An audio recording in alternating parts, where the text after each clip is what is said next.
James, what are some questions that you empower the coaches with to dig and ask to help people find their why? Yeah, we have a list of 7, and those are largely wrapped around a person creating self-evident awareness of what lights them up, what inspires them.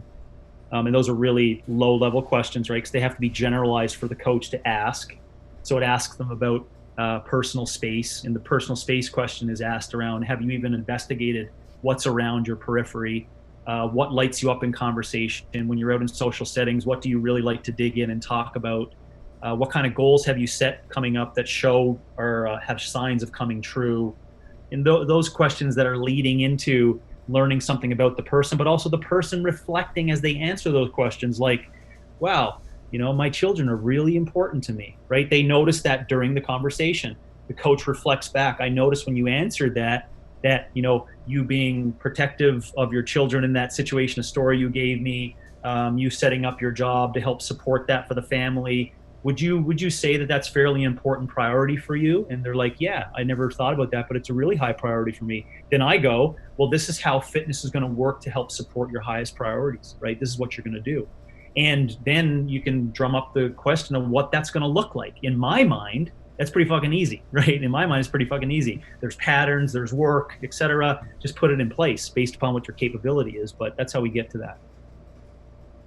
And so I could see how that would create a friction point for someone who came into this business as an enthusiast who just enjoys kind of the burn and the process of, I opened a gym because I like to work out. And then it's now become their job. And, because their intentions were misguided in the framework here.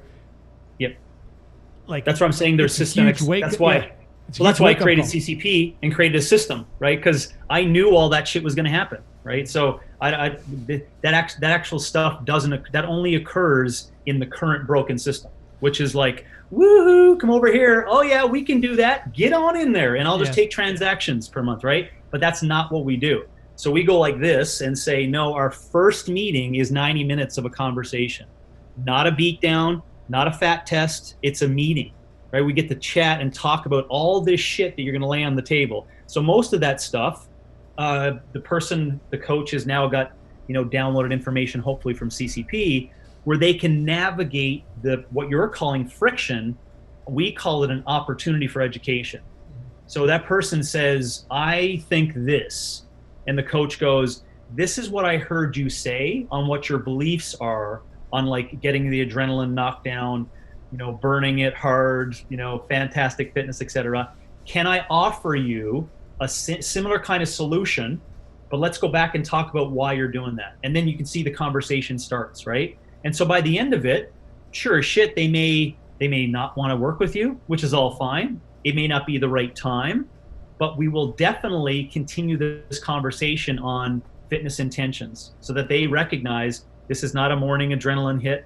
This is not an addictive, pleasure-seeking, hedonistic program we're going to be a part of. That's not what it is. You know what this is? This is this. So, and then you can back up and say, well, how is that possibly going to work? Well, you got to remember that's why I set up the CCP in the gyms. I don't want coaches being surrounded by people who come in asking those questions.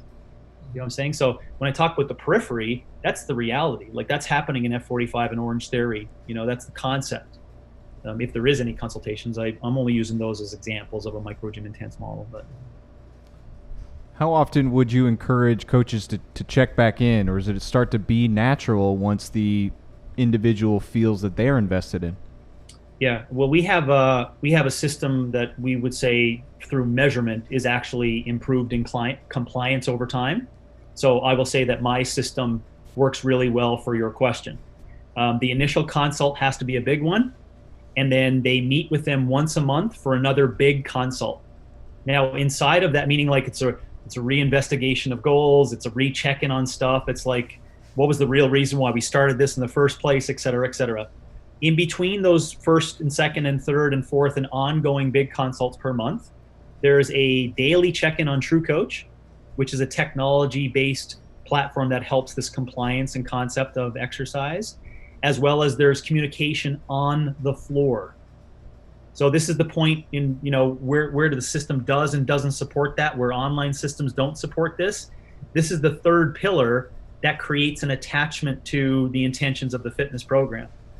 Remember, the coach gets to see Nancy 3 times a week in the gym, right? So that's an opportunity for a check-in, right? He gets to see if he or she gets to see if Nancy's like, she's acting a little different today, or the approach to her training was a little different today, or she seems to have more questions today, or it's not the same kind of, you know what I'm saying? These are all opportunities. So 3 levels: big consult, true coach, daily check-ins, and then on the floor in-person checks.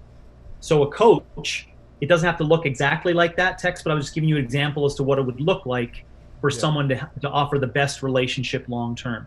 And then over time, you can imagine, right? If I was to sit down with you after 3 years, what is that monthly consult? We're probably talking about our kids, right? We're talking about like big picture stuff, maybe spirituality, maybe the current politics time, right? We're still doing a check-in on why you're doing what you're doing, but that's probably where the conversation is leading.